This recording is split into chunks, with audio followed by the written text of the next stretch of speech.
सर्वप्रथम सर्व पत्रकार बांधवांना इकडे मी आभार मानतो की एका शॉर्ट नोटीसवरती आपण इथे आलात. ही पत्रकार परिषद कोणाला जस्टिफिकेशन किंवा एक्सप्लेनेशन द्यायला नाही आम्ही ठेवली आहे, तर जी एक फॅक्ट आहे, जी एक आपण जे म्हणतो की जे झालं आहे आणि कोण चुकीचं आणि कोण राईट हे फॅक्ट प्रोड्यूस करण्यासाठी ही पत्रकार परिषद आज आम्ही घेतली आहे.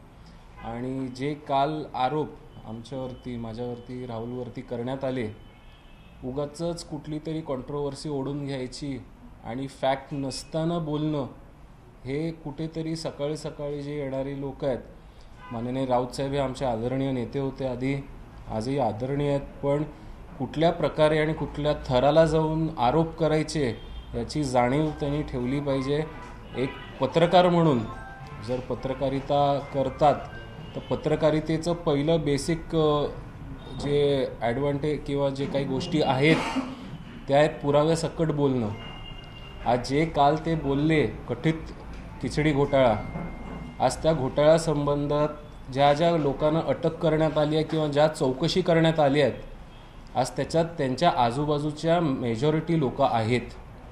आज त्यांनी जे काल वाक्य वापरलं की ज्यांच्यावर त्या चौकशा आहेत किंवा ज्यांना ईडी लागले, EOW लागले किंवा अँटी करप्शन किंवा इतर एजन्सीजच्या चौकशा लागल्यात, ते सरकारमध्ये आहेत आणि त्यांच्यावरती काही होत नाही. पण आज मी शिंदेसाहेब फुटल्यानंतर किंवा आज शिंदेसाहेबांची बंड झाल्यानंतर मी 10 महिन्यानंतर पक्ष सोडला आणि राहुलनी 13 महिन्यानंतर सोडला. पण ज्या चौकशा त्यांच्या आजूबाजूच्या लोकांवरती आहे, काही कारकुनांवरती आहेत, त्या आधीपासूनच्या आहेत. 22 पासूनच्या 22 स्टार्टिंगपासून किंवा 21 एंडपासूनच्या चौकशा आहेत. आणि 10 महिन्यात मी जेव्हा तिकडे होतो, त्या पक्षात होतो, तेव्हा कुठलीही चौकशी, कुठलीही इन्क्वायरी कुठल्याही एजन्सीची असो ती माझ्यावरती नव्हती किंवा राहुलवरती नव्हती. आज याचं फॅक्ट त्यांनी जाणून घ्यावं. किंवा जेव्हा मी 1.5 वर्षाचा कार्यकाळ माझा आरोग्य समिती अध्यक्षाचा होता, त्या कार्यकाळात इतर खूप लोकांवरती, मग महापौर असो, इतर सगळ्या आमच्या लोकप्रतिनिधींवरती आरोप व्हायचे इतर पक्षांकडनं, विरोधकांकडनं.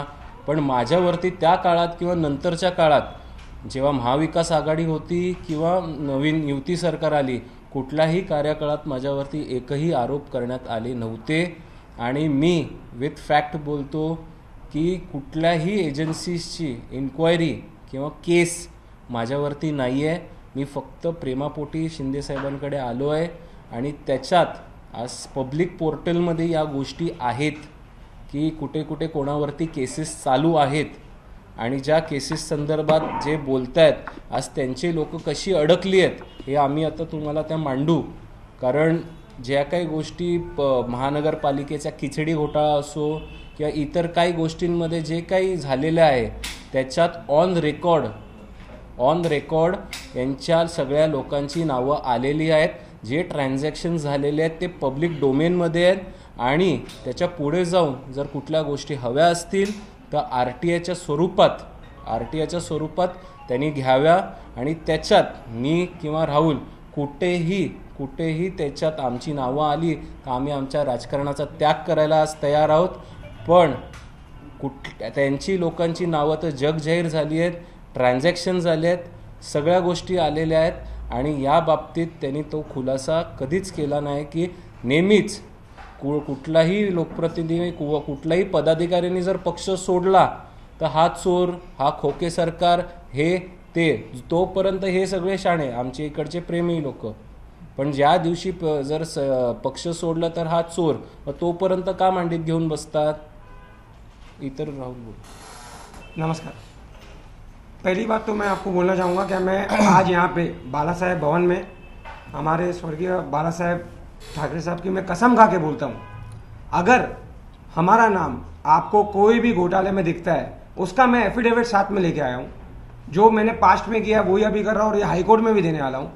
मेरा एफिडेविट सिर्फ इतना बोलता है कि हमारे नाम पे अगर कोई भी कंपनी, हमारे नाम पे कोई भी घोटाला, चाहे वो आपका खिचड़ी घोटाला हो, चाहे आपने जो रेमडेसिविर का घोटाला किया हो, चाहे आपने जो डेड बॉडी बैग्स का घोटाला किया हो, कोई भी घोटाले में आप आरटीआई निकालिए, मेरे से जुड़ा हुआ, अमय जी से जुड़ा हुआ कोई भी कंपनी, कोई भी नाम अगर आए तो आप भी बाला साहेब की सौगंध खा के बोलिए कि आप राजनीति से आप इस्तीफा देंगे, हम इस्तीफा देने तैयार है। क्या आप में उदाहरण है कि आप झूठ के नाते, झूठ बोलने के बाद आप भाग जाते हो, आप सच्चा बोल के उसको लड़ना चाहते हो तो आइए सामने। मैं आपको आह्वान देता हूं, आप टाइम बताइए, 1 हफ्ता, 10 दिन, 1 महीना, कितना टाइम आप लेंगे, और आप मीडिया के सामने आइए, पब्लिक के सामने आइए और आप फैक्ट्स रखिए। अगर आपको कोई भी फैक्ट्स मिला, मैं उसकी लीगल प्रक्रिया के लिए तैयार हूं, मैं उसके लिए अपना राजनीतिक छोड़ने तैयार हूं। क्या आप इस्तीफा देंगे राज्यसभा से, वो आप बताइए। आप भी एक पिता है, आपके घर पे भी बच्चे हैं, आप खिचड़ी का बात कर रहे हैं, आप खिचड़ी कहाँ किधर किधर खाने जाते हैं वो हमें पता है। अगर आप जैसा बोल रहे हो कि आपको अगला प्रेस कॉन्फ्रेंस लेना पड़ेगा, मैं बोलता हूं अगला प्रेस कॉन्फ्रेंस साथ में लीजिए, आप फैक्ट्स दिखाइए, हम फैक्ट्स दिखाते हैं। आप कोविड की बात करते हैं, ये देखिए कोविड का काम, ये हमने कोविड का काम किया है, यही आपके नेता ने मुझे अवार्ड दिया है। ये आपने मेरे यहां पे बैंड्रा वेस्ट में ये आपने काम, मेरा फोटो क्यों लगाया, उसका रीजन क्या है? अगर मैं कोई स्कैमस्टर या चोर या कोई भी मेरी कंपनी है तो आपने मुझसे काम क्यों किया? आप मेरे साथ वैक्सीनेशन की ओपनिंग में बांद्रा वेस्ट में हमारे वैक्सीनेशन सेंटर्स में क्यों आए? ये देखिए। अच्छा, मेरी शादी 2023 में हुई, आप मेरे शादी में क्यों आए? तब मैं सही था, तब राहुल कनाल अच्छा था, तब राहुल कनाल चोर नहीं था। अच्छा, मैंने आप कुछ वीडियोस भी लाया हूं, वो वीडियोस के नाते मैं आपको बताना चाहूंगा कि कोविड में जो काम हुआ है, ये काम, ये पूरा अहवाल मैं आप लोग से शेयर भी करूंगा सब दोस्तों से। ये पूरा अहवाल मेरे 1.5 साल का काम का पूरा अहवाल है। आप खिचड़ी बोलते हैं ना, हमने कम से कम 1 लाख राशन के पैकेट बांटे, कोई गवर्नमेंट से, कोई बीएमसी से, आपके ऐसा किससे पैसा नहीं लिया। हमने हमारे हाथ से कष्ट करके, खुद काम करके, हमारे युवा सेना की टीम पूरी यहाँ है, ये युवा सेना की टीम दिन रात काम करती थी। और आपके नेताओं ने बोला है, आपके नेताओं ने बोला है कि राहुल कनाल 24 घंटा रात में काम करते थे। और मैं अपनी सच्चाई बताने के लिए इतना ही कहना चाहूंगा, यहाँ में से भी बहुत सारे मेरे पत्रकार मित्र हैं, मैं आपको ये बताना चाहूंगा कि वर्ली के अंदर पहला एम्बुलेंस मैंने दिया। जब कोई कोलीवाड़ा में एंटर नहीं कर रहा था तो वहां पे राशन लेके जाने वाले हम, हमारे युवा सेना थे। वहां पे दवाइयां जब नहीं मिल रही थी तो हमने वो कोविड में हमारे युवा सेना रात भर जाके वहां अंदर दवाई देते थे। तब आप लोग कहां थे? तब आप अपना एक कोई भी कार्य कराए, आप बताएं कि आपने कब एक इंसान की जान बचाई हो, कब एक डेड बॉडी को जाके आपने शमशान में उसका क्रियाक्रम किया हो, वो बताइए। आप कोविड की बात करते हैं, आप लोग के जैसा, आप लोग जो बोल के सुबह आके भाग जाने से कोई नहीं होता है। सामने आइए, आप कोड बोलिए, आप कोई भी फॉर्मेट बोलिए, आप मीडिया के सामने आइए, आप ओपन डिबेट में आइए। मैं आपको, आप टाइम लिमिट बताइए और टाइम लिमिट में हम आपको जवाब देंगे। अगर आपके यहाँ जवाब नहीं है तो मैं मानूंगा कि आपने माफी मांगी और आप इस्तीफा देने तैयार हो। आज आम्ही पीपीई किट घालून, हे जे फोटोज आहेत, महापौरताई पण होत्या, आज हे सामनातला लेख आहे, त्यांनीच छापलेला आहे, तेच संपादक होते। हे सामनातले लेख पण आणलेत, हे आमचे विजिट्स आहेत सगळीकडचे, हॉस्पिटल्सचे, कोविडमध्ये हे रॅशन वाटताना या काळात राऊत साहेब कुठे होते, आम्हाला हाच एक प्रश्न विचारायचा आहे। आणि जर आम्हाला जे काही सिद्ध आहेत, आज यांचे जे दौरे सांभाळायचे, सुनील बाळा कदम, त्याच्यानंतर सुजित पाटकर यांचे सरळ बँक अकाउंट्समध्ये ट्रान्सफर आलेले आहेत। जर आम्ही खोटं बोलत असू, ऑन रेकॉर्ड 2020 ते 2022च्या दरम्यानचे महापौर बंगला भायखळा यातले CCTV फुटेजेस शोधा। कोविडच्या काळात किंवा कोविड नंतर ही लोक महापौर बंगल्यावरती का यायचे, किती अधिकाऱ्यांना राऊत साहेबांचे फोन गेलेत, हे रेकॉर्डवरती काढा। सगळ्याचे रेकॉर्ड्स आहेत, आम्ही ऑन रेकॉर्ड, ऑन फॅक्ट बोलतोय की राऊत साहेबांचे फोन कोणाला जायचे, कुठल्या अधिकाऱ्यांना जायचे आणि त्यांच्यात संभाषण काय व्हायचं याची माहिती पण राऊत साहेबांनी स्वतः द्यायची। सुजित पाटकर, सुनील बाळा कदम का इतर लोक त्यांच्या सुनील बाळा कदम त्यांचे दौरे बघायचा, राऊत साहेब जाण्याआधी ते सगळे दौरे प्लॅन करायचे। त्याच्यानंतर हे जे काही यांचे जे अकाउंट सापडलेत, हे तर ईडी किंवा EOW या लोकांनी सिद्ध केलेलेच आहेत। याच्यात आम्ही कुठे आहोत? आज मी तुम्हाला थणकावून सांगतोय की फक्त खिचडी नाही तर इतर गोष्टींमध्ये पण जे मेडिकल एजन्सीज आहेत त्याच्यात तुम्ही माहिती काढा। मी फॅक्ट सांगतोय की त्याच्यात ना कुठे सुजित पाटकर आणि सुनील बाळा कदम इन्व्हॉल्ड आहेत आणि यांचा लिंकअप काय आहे याचेही फॅक्ट सिद्ध करायचे। आणि आज इथे आम्ही सांगतो की पुढच्या 30 दिवसात की 45 दिवसात आम्ही राऊत साहेबांना आम्ही ही पण सांगतो की तुम्ही RTI टाका, आम्ही पण RTI टाकतो आणि ज्यांचे ज्यांचे सिद्ध होत आहेत, जितके कंपनीज आहेत, खिचडी म्हणा की इतर गोष्टी म्हणा, ते आम्ही काढतो, तुम्ही पण काढा. जॉईंट पत्रकार परिषद घ्यायची तर जॉईंट पत्रकार परिषद घेऊ, किंवा तुम्हाला घ्यायची आहे तुम्ही वेगळी घ्या, आम्ही वेगळी घेऊ, आम्हाला जॉईन करायला हरकत नाही. आणि त्याच्यात कोणाकोणाची नावं येत आहेत हे सगळ्या पत्रकार आणि सगळ्या जनतेला कळून द्या की कोण याच्यात पाण्यात आहे आणि कोण बाहेर येते.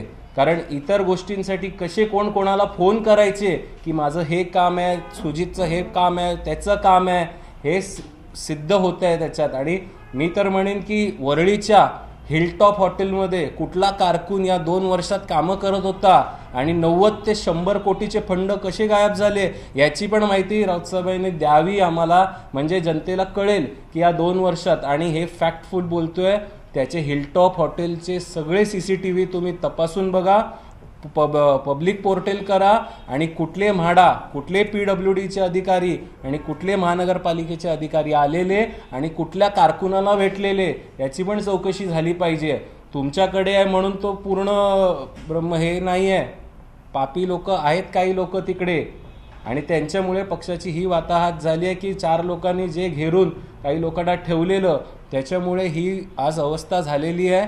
आणि राऊत साहेबांना आम्ही नम्रपणे सांगतो की तुम्ही तुमच्या भावाच्या विक्रोळी विधानसभेत जी हॉस्पिटल करू शकलात नाहीत ती आम्ही 1.5 वर्षात केली होती. आणि माननीय मुख्यमंत्र्यांचे मी आभार मानतो की 2.5-3 वर्षात त्या हॉस्पिटलला गती मिळाली नव्हती. आणि तुमचा बंधू हा 2nd टर्मचा आमदार असून त्या विक्रोळी महात्मा ज्योतिबा फुले हॉस्पिटल आणि doctor Babasaheb Ambedkar maternity home इथे काहीच झालं नव्हतं गेल्या 8 वर्षात.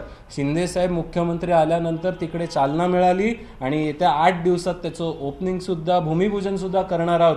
ही गती या सरकारने दिली आहे. ते तुम्ही तुमच्या घरात आधी बघा काय होतं आणि मग आमच्यावरती दोष द्या.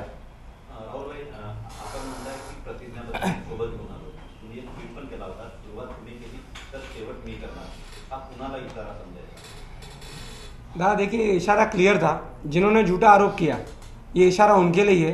और ये इशारा ऐसा है कि आप नेता होने के पहले एक पत्रकार थे. पत्रकार क्या होता है? पत्रकार पहले एविडेंस लाता है, प्रूफ लाता है, काउंटर रिपोर्ट बनाता है और दोनों साइड का एंगल डालता है. आप पहले एविडेंस लाइए और पब्लिक करिए.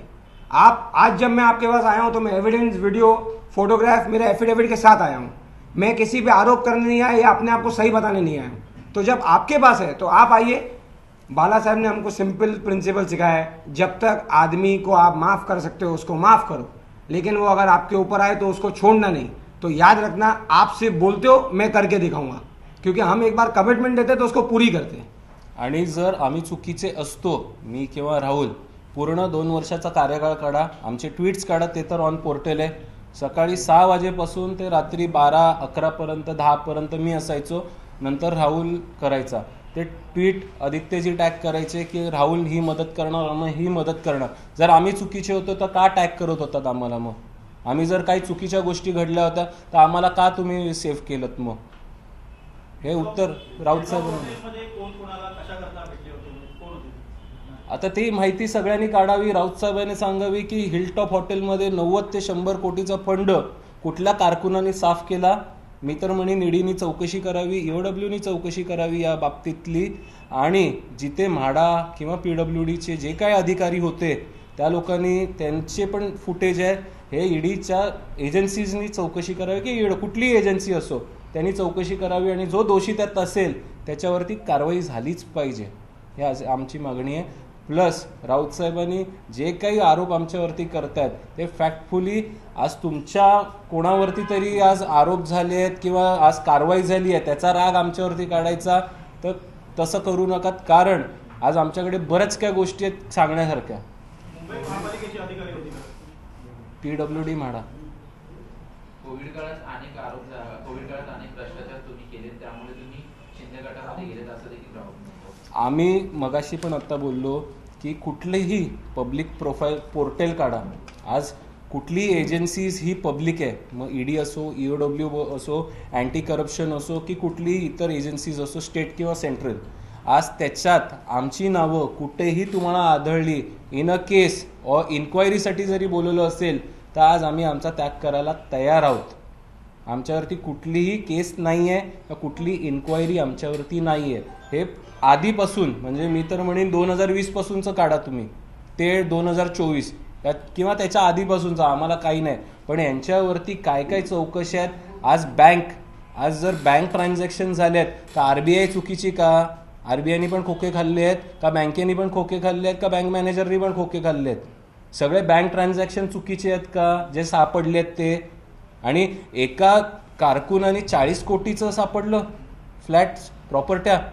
हे कुठून इतके 2 वर्षात त्यांची इन्क्रीज झाली प्रॉपर्टी. आणि जे सापडले ते फक्त यांचेच खिचडी वाटपसाठी सापडले. तर आज आम्ही या माध्यमातून सांगणार आहोत की आम्ही RTI टाकतोय उद्या. आणि जे कंपनीजना जे मिळाले आहेत खिचडी आणि त्याच्यात कोण कोण इन्व्हॉल्ड आहे हे आम्ही पब्लिक पोर्टल आणि माध्यमांसमोर परत येऊ आम्ही 30-35 दिवसात आणि हे सगळं ओपन करू. आणि आमची रिक्वेस्ट अशी आहे राऊत साहेबांना की त्यांनी पण यावं आणि पब्लिक डिबेट होऊन द्या समोरासमोर. एकत्र हवी तर एकत्र, वेगळी करायची तर वेगळी करूया, पण हे लोकांसमोर आणणं आता गरजेचं आहे.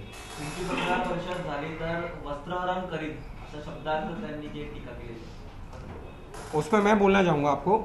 अभी उन्होंने बोला हमने आपको जवाब दिया, हमने एविडेंस के साथ आपको जवाब दिया है. अभी मेरा उनसे एक सवाल है. राउत साहब, आप हमेशा बोलते हो कि आप बाला साहेब के शिष्य हैं, चलिए माना. आप उनकी शपथ खा के बोलिए कि आपने सामना के ऑफिस में 5 मिनिस्टर 16 MLA को पहले सामना के ऑफिस में बुला के बाद में अपने घर में निवास में बुला के CM आपको बनना था, यह आपने बात बोली थी कि नहीं? शपथ खा के बोलिए. ये आप शपथ खा के बोलिए कि आपने ये बात की थी कि नहीं. और अगर ये झूठी बात है तो वो सारे MLA एविडेंस के साथ आपके सामने आएंगे. आपने किया था हाँ या नहीं? क्या मैं फिट हूं, मुझे मुख्यमंत्री बनना चाहिए, ये आप बताइए. कब की बात हो रही है? 2019 की बात है जब महाविकास आघाड़ी का. ये मैं तब की बात कर रहा हूं जब मुंबई में हमारे मुंबईकर कोविड से लड़ रहे थे, सब लोग अपना काम कर रहे थे और किसी को क्या बनना था, क्या चाहिए था, उसके लिए वो जो मीटिंगें हुई. आप मेरा CDR निकालिए, उनका CDR निकालिए, 3 साल का ट्रैक रिकॉर्ड निकालिए और CCTV इमेजेस निकालिए और बताइए सच है क्या झूठ है. लेकिन उस वक्त उद्धव ठाकरे जी ये खुद मुख्यमंत्री जी, क्या वो उद्धव ठाकरे जी को हटाना चाहते थे? ये अभी आपको जानना, उनसे पूछना पड़ेगा कि शपथ के अंदर आके उनको ये बोलना पड़ेगा कि क्या वो क्या चाहते थे. इस बारे में उद्धव ठाकरे को कुछ पता था कि अभी आप ये तो वही बता सकते कि उन्हें पता था कि नहीं. अगर उन्हें पता था तो वो भी बताएंगे आपको, क्योंकि शपथ मैंने इतनी बड़ी कहा है. अगर वो बोल सकते तो बोले. नाव तुम्ही CCTV काढून घ्या ना, CDR काढून घ्या. आमची घोटाळा यासाठी किंवा समोर येतो की चौकशा होत आहेत केंद्रीय तपास यंत्रणा, पण भाजपा किंवा तुमच्या पक्षातील एकाही नेत्याची चौकशी किंवा काय होत नाही. मग हे तरी तुम्ही मान्य करताय की कुठलीच काय चौकशी होत नाही? सर, चौकशी तब होगी जब आपका इन्वॉल्वमेंट कुछ होगा. अगर आपका इन्वॉल्वमेंट नहीं है, जैसे इन्होंने कहा कि अमय जी और राहुल ये चौकशी के डर से वहां गए, तो आपको याद होगा क्या जब मुझ पे इनकम टैक्स की रेड हुई थी तब आदित्य जी खुद आके मंत्रालय में बोले थे कि राहुल साफ है. तब राहुल साफ था. और मैं आपको ये पब्लिकली बताना चाहता हूँ, आप विधानसभा के अंदर आके बोले थे उन्होंने क्या राहुल कर्नल पे कुछ नहीं है, वो साफ है. सही है, आज राहुल कर्नल गलत हो गया. तो आप एक काम कीजिए, इनकम टैक्स तो ओपन पोर्टल है, आप चेक कीजिए इनकम टैक्स का मेरा फाइलिंग, इनकम टैक्स का मेरा क्लियरेंस. मेरा जैसे अमय जी ने बोला, हम अपने प्यार से, हम हमारी आदर और सेल्फ रिस्पेक्ट के लिए शिंदे साहब से जुड़े, हम किसी डर से नहीं जुड़े. और अगर आपको चेक करना है तो आप चेक कर सकते हैं क्या मुझे क्लियरेंस कब आया है और मैंने ज्वाइन कब किया हूं. मैंने ज्वाइन करा है 13 महीने बाद.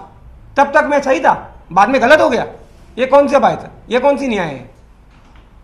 आणि जे तुम्ही प्रश्न विचारलात की भाजपा किंवा इथे शिंदे साहेबांच्या नेत्यांवरती कारवाई का नाही आहे, आज जसे आम्ही बोललो आहे की आम्ही सगळं पब्लिक पोर्टलमध्ये आहे, ज्यांनी कामं केली आहेत आणि जे बँक ट्रान्झॅक्शन सापडले आहेत हे पब्लिक पोर्टलमध्ये आहे. आणि हे आम्ही जगजाहीर करू की का झालं आहे. आणि हे ट्रान्झॅक्शन रातोरात होत नाहीत. आता जसं काल एका बाजूला बोलतात की तो कारकून इन्व्हॉल्ड नव्हता, एका बाजूला कालच्याच प्रेसमध्ये बोलले नाही होते तर बाजूच्या वाल्याला का नाही कारवाई केली. म्हणजे तुम्ही एकाच प्रेसमध्ये 2 कॉन्ट्राडिक्टरी स्टेटमेंट्स देत आहेत. म्हणजे तुम्हालाच कळत नाही की तुम्ही काय लोकांसमोर बोलतायत. की एकदा बोलतात की तो शामिल नव्हता, एकदा बोलतात तो शामिल होता आणि इतके पैसे प्रोफेशनल फीस घेतली, तर इतकी प्रोफेशनल फीस आली कुठून अकाउंटमध्ये, त्याचं जस्टिफिकेशन कुठेच देत नाही आहे. कोविडच्या काळात जेव्हा सगळे बिझनेस ठप्प होते तेव्हा ही लोक काय करत होती, तर या गोष्टी करत होती.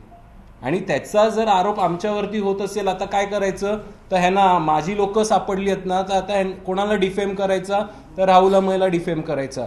पूर्ण कार्यकाळात मी आत्ताही तुम्हाला म्हणतो, महापौर बंगल्याचे CCTV फुटेज काढा, सुनील बाळा कदम आणि सुजित पाटकर हे तिकडे काय करायचे याची पण माहिती घ्या. हे आता फुटेज आमच्याकडे नाही आहे, तुमच्या माध्यमातून किंवा एजन्सीच्या माध्यमातून या सगळ्या फुटेजेस मिळू शकतात. आणि जो दुसरा विषय बोललेलो की हिलटॉप त्याच्याही माहिती काढा की तिकडे काय काय चालायचं. सुनील कदम आणि पाटकरांच्या खात्यात पैसे जमा झालेत असा आपण आरोप केलाय, त्याचे काय पुरावा तुमच्याकडे आहे?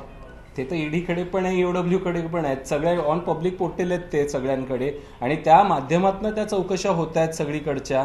तर या जे आम्ही बोलतोय सारखं सारखं ती फक्त खिचडी नाही आहे, इतर गोष्टी पण आहेत त्याच्यात. इतर गोष्टी जर काढायला गेलं तर बरंच काही निघू शकतं त्याच्यात. पण आम्हाला कुठल्या बाबतीत खोळात जायचं नाहीये. ज्या गोष्टी काल त्यांनी केलेल्या कुठेही फॅक्ट नव्हतं त्याच्यात, कुठेही पुरावे नाही आहेत त्याच्यात. आणि आम्ही तर एक पाऊल पुढे जाऊन सांगतोय की तुम्ही तुमचा RTI टाका, आणि तीच सेम सिस्टम आम्ही पण फॉलो करतो की आम्ही पण RTI टाकतोय, आणि ते उत्तरं मॅच करूया. तुम्हाला वाटतात ना की एजन्सीज फक्त सरकार चालवते, आम्ही तर म्हणतो की बाबा तुम्ही तुमचे उत्तरं काढा, आम्ही आमची उत्तरं काढतो, एकत्र यायला आम्ही तयार आहोत, डिबेट करायला तयार आहोत. त्यांनी तेवढं मोठेपणा दाखवावा, आम्ही काय शेवटी त्यांच्या मुलांसारखे आहोत, त्यांनी तो मोठेपणा त्यांचा मनाचा दाखवावा, आम्ही तयार आहोत सगळ्या गोष्टीसाठी. नितेश राणेंनी जेव्हा आरोप केले होते तेव्हा तुम्ही कोर्टात जाण्याचे केलं होतं, राऊतांनी ज्या पद्धतीने आरोप केले कोर्टात जाण्याची तयारी? 100% डेफेमेशन में फाइल करूंगा, और वो डेफेमेशन हाई कोर्ट में ही जाएगा.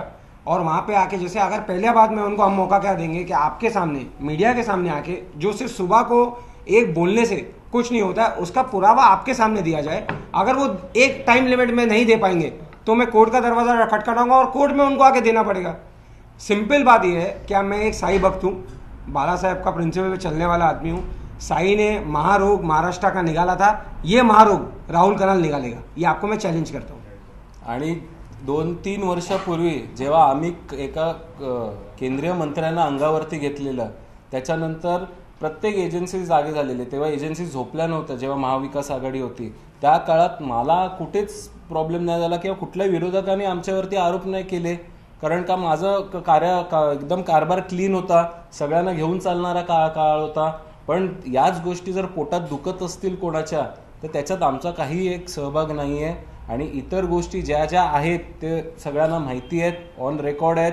आणि आज ही लोक जी आत गेली आहेत ईडीच्या याच्यात, आज यांचं कुठेतरी पाप आहे म्हणून गेलेत. जर नसेल तर जा कोर्टात, सुप्रीम कोर्टात जा, हायकोर्टात जा, जर तुम्ही चुकीचे नाही आहात तर, आणि तिकडून बेल घ्या. जेव्हा पण ईडी चौकशीला माजी महापौर जातात तेव्हा एक सतत बोललं जातं की मला महापौर म्हणून काही अधिकार नव्हते. या एकंदरीत निर्णयामध्ये स्थायी समिती अध्यक्ष, बाकीचे अध्यक्ष हे पण यांचा पण सहभाग होता. महापौर म्हणून मला तेवढे अधिकार नव्हते. याचा काय अर्थ घ्यायचा? आज तो कोविडचा काळ होता, पॅन्डेमिक ॲक्ट लागलेलं तेव्हा पूर्ण केंद्रातना, आणि त्या गोष्टी तेव्हा काही ज्या गोष्टी होत्या त्या लिमिटेशन्समध्ये होत्या. आणि त्या काळात जे ॲडमिनिस्ट्रेशन विंग होती आणि एक पब्लिक विंग होती, तेव्हा ॲक्टिव्ह कोण होते की लिमिटेड लोकच ॲक्टिव्ह होते, बाकीचे सगळे लोकप्रतिनिधी त्यांच्या लोकल लेवलला होते.